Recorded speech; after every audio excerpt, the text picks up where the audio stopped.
देश के यशस्वी प्रधानमंत्री नरेंद्र भाई मोदी जी का धन्यवाद करता हूं कि उन्होंने जीएसटी को जिस तरह 2 स्लैब में करके हमारे आम जनमानस को इसमें बहुत बड़ा लाभ मिला है।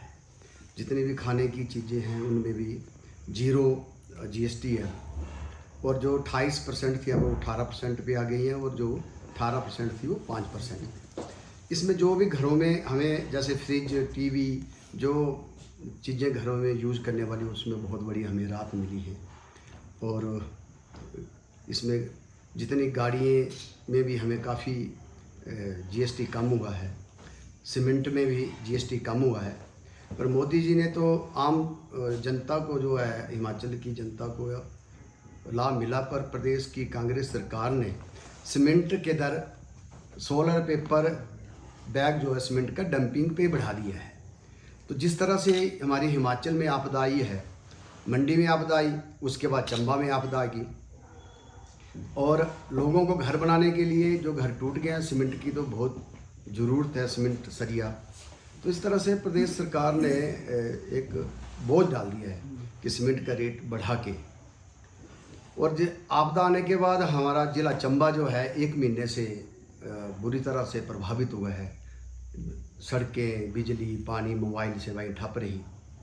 अब आस्ते आस्ते जो है सारी चीज़ें जो है उसमें स्टेबल हुई हैं। और अभी जो हमारे लोगों के घरों को नुकसान हुआ है, पूरे ज़िला चंबा में बहुत बड़ी आपदा आई हर क्षेत्र में, जिसमें डलहौजी कंस्टिट्यूंसी में हमारे लगभग 1500 घरों में जो है वो नुकसान पहुंचा है। पूरे घर बैठ गए हैं, किसी घर में दरार आ गई है, किसी का आगे फ्रंट बैठ गया है। तो मैं 1 महीना में अपनी विधानसभा में पूरा गांव का मैंने दौरा भी किया, लोगों से मिला भी। तो जो अनुमान है कोई 1500 घरों को उसको नुकसान पहुंचा है। पर प्रदेश सरकार ने जिला चंबा को जिला मंडी के स्तर पे आपदा क्षेत्र घोषित नहीं किया है। और जिस तरह से लोग चिंतित हैं कि जो सरकार है, हमारे घर जो है क्षतिग्रस्त हो गए हैं, तो सरकार जो है हमें उसका मुआवजा देगी, हम अपने घरों के काम करवाएंगे। पर प्रदेश कांग्रेस की सरकार ने कोई इसकी अभी तक नीति फाइनल नहीं की। इतना भारी नुकसान होने के बाद हमारे ज़िला चंबा में अभी तक इसको आपदा क्षेत्र घोषित नहीं किया। मैं प्रदेश के माननीय मुख्यमंत्री अपने सुखविंदर सिंह सुक्खू जी के ध्यान में ये बात लाना चाहूँगा कि ज़िला चंबा को भी मंडी के तर्ज पे जो है आपदा क्षेत्र घोषित किया जाए, ताकि जिन लोगों का घरों का नुकसान हुआ है उनको जो है मुआवजा मिले, ताकि वो अपने घरों का काम करवा सके। और अभी जो 2 दिन पीछे बारिश हुई उससे भी हमारी सड़कें फिर तहस नहस हो गई हैं। अभी तक बरसात का मौसम है और अभी भी लोग जो है सहमे हुए हैं कि कल को जो है जो पीछे हमारा नुकसान हो ऐसा ना हो। सरकार जो है अपनी नीति स्पष्ट करके और प्रशासन को निर्देश दें कि जिन घरों का नुकसान हो कम से कम उनको मुआवजा तो मिले, फौरन राहत तो मिले। आज तक कुछ भी नहीं मिला है। जो मेरे ध्यान में है, किसी को भी घर क्षतिग्रस्त होने के बाद भी उनको मुआवजा नहीं मिला है। तो प्रदेश सरकार को तुरंत जो जिनका नुकसान हुआ है उन्हें जो है पैकेज घोषित करे ज़िला चंबा को, और लोगों को जो घरों का नुकसान हो उनकी भरपाई करे। देश के प्रधानमंत्री आदरणीय योग्य मोदी जी ने जैसे ही हिमाचल में आपदा आई ज़िला चंबा में, मंडी के बाद ज़िला चंबा में, तो उन्होंने सारे अपने दौरे रद्द करके हवाई सर्वेक्षण भी किया पूरा ज़िला चंबा का। और धर्मशाला में अपने माननीय मुख्यमंत्री जी, हमारे नेता प्रतिपक्ष जयराम जी, हमारे प्रदेश के सम्मानीय अध्यक्ष, सभी नेताओं के साथ बैठ के उन्होंने एक समीक्षा भी ली, अधिकारियों के साथ भी। और उसके बाद 1500 करोड़ का पैकेज उन्होंने हिमाचल के लिए आपदा के लिए उन्होंने उसकी घोषणा भी की है। तो प्रदेश सरकार जो है उस पर अभी तक कोई ऐसा कोई प्रभावी कदम नहीं उठाया कि जिन लोगों का नुकसान हो उनको नुकसान की भरपाई हो। तो माननीय मुख्यमंत्री जी चंबा जिला के पीछे दौरे पे भी आए थे, पर उसके बाद भी प्रशासन को उन्होंने कोई निर्देश नहीं दिए। तो मैं चाहूँगा कि प्रदेश की कांग्रेस की सरकार जो है इस पर तुरंत कार्रवाई करे ताकि जिनका नुकसान हो उनको भरपाई हो। दूसरा, हमारे केंद्रीय जगत प्रकाश नड्डा जी का मैं धन्यवाद करता हूं कि उन्होंने 125 करोड़ रुपए जो है स्वास्थ्य सुविधा के लिए उन्होंने पैकेज जो हिमाचल के लिए उन्होंने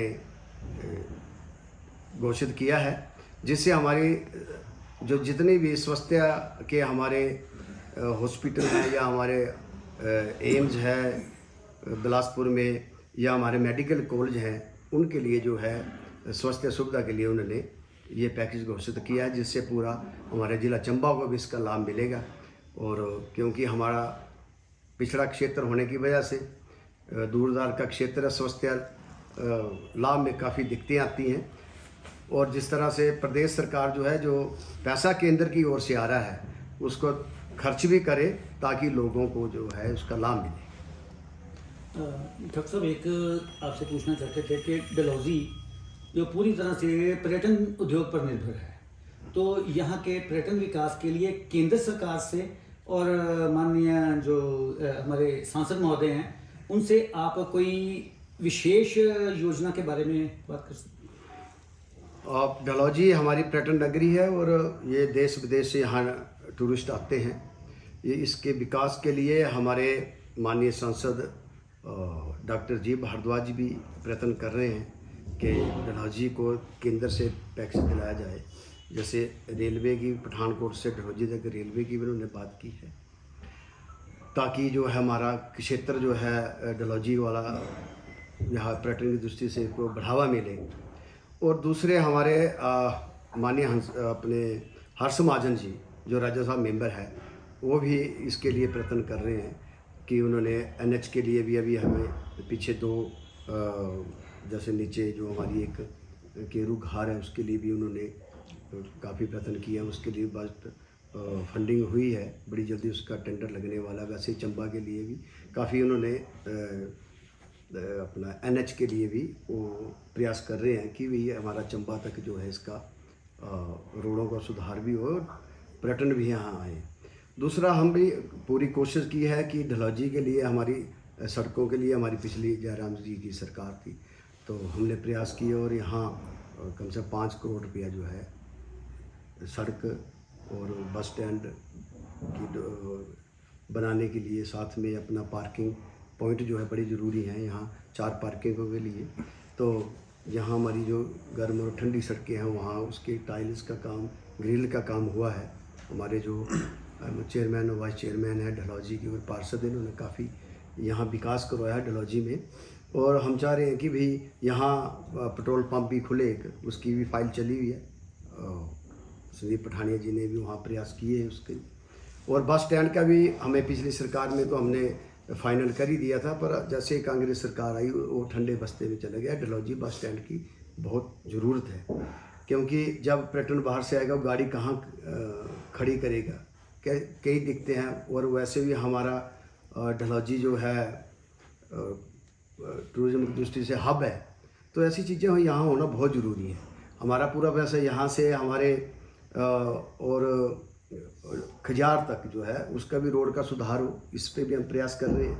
तो जैसे ऑपरेशन सिंदूर अभी हमारा विधानसभा 70 था, उसके लिए हमने डलहौजी के लिए विधानसभा में प्रश्न लगाया था कि भाई आपदा के बाद जो है, पहले तो कोरोना आया, उसके बाद दूसरा मिशन सिंदूर हुआ, तो उसमें काफ़ी पर्यटन जो है यहाँ डलहौजी क्या हर पूरे जम्मू कश्मीर में भी जाना बंद हो गया, डलहौजी में भी आना बंद हो गया। उसके बाद एकदम बरसात का बारिश का मौसम हो गया, उससे भी टूरिस्ट कम हो गया। तो हमारे जितने भी होटलिस्ट हैं उनको काफ़ी इसमें नुकसान पहुंचा है। हमारे जितने भी कारोबारी हैं, जितने हमारे यहाँ वर्कर काम करते हैं, सबको ये इसका नुकसान पहुंचा है। तो प्रदेश सरकार जो है इसमें हमारे होटलिस्ट जितने भी हैं उनके टैक्स में रियायती दें। और दूसरा जो है यहाँ डलहौजी के लिए जिस तरह से या बाकी ज़िलों के लिए प्रदेश के मुख्यमंत्री जी घोषणा कर रहे हैं पर्यटन को बढ़ावा देने के लिए, उसी तर्ज पे हमारे डलहौजी को भी यहाँ स्पेशल पैकेज दिया जाए ताकि हमारा टूरिज्म की दृष्टि से यहाँ डलहौजी जो है का विकास हो और बाहर से पर्यटन भी आएंगे और सरकार को इसकी इनकम भी होगी।